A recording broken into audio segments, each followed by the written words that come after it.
Hello students.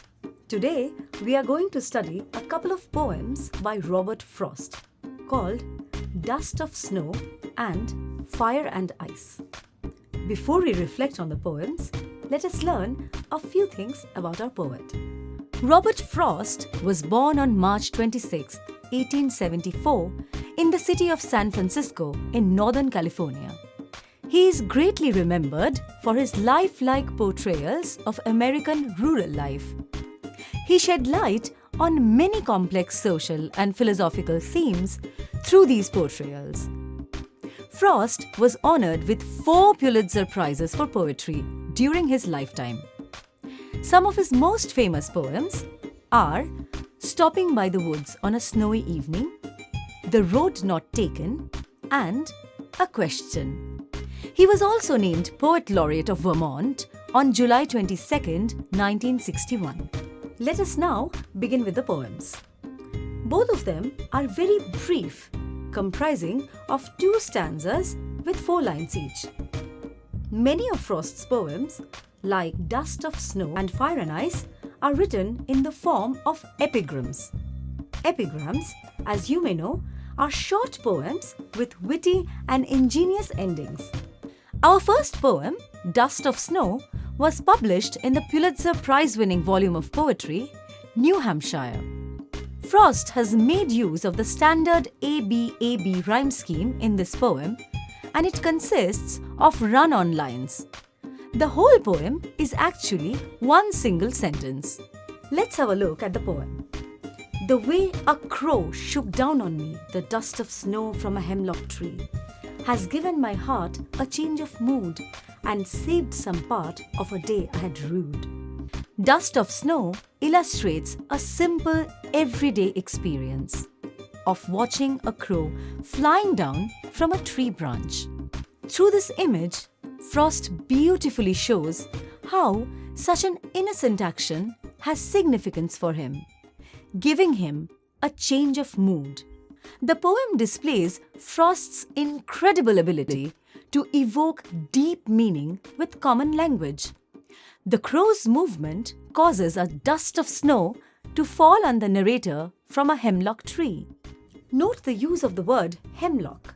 Hemlock poison is associated with death.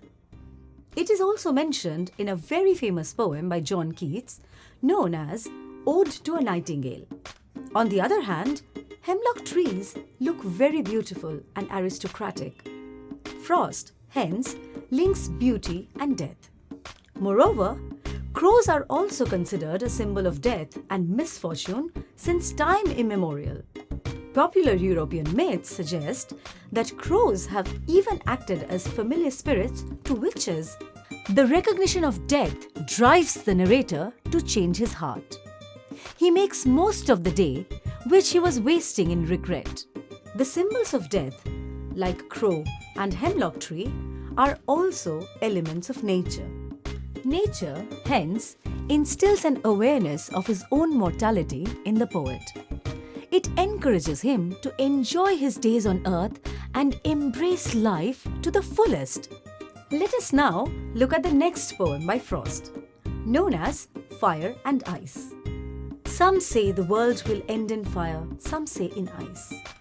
From what I have tasted of desire, I hold with those who favor fire. But if it had to perish twice, I think I know enough of hate to say that for destruction ice is also great and would suffice. As you can see, the poem is similar in form to Dust of Snow. It is an epigram. And here too, the theme of death and destruction rules. The rhyme scheme is ABA, ABC, BCB with repetition of the word ice, contained within twice and suffice. The first 2 lines begin with alliterations, and Frost uses enjambment in the 7th line. Enjambment is the continuation of a sentence without a pause beyond the end of a line, couplet, or stanza. The poem recalls the 2 ways in which the world could end. It might cease either with fire, which symbolizes passionate anger, or with ice, symbolizing cold hatred. The poet is not sure which element will consume the world. But it is noteworthy that the two polar opposites, fire and ice, are the exclusive options. The poet considers both possibilities of destruction.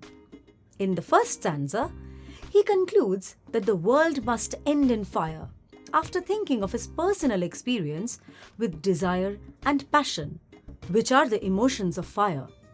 In the later lines, he considers his experience with ice or hatred and acknowledges that ice would be equally deadly.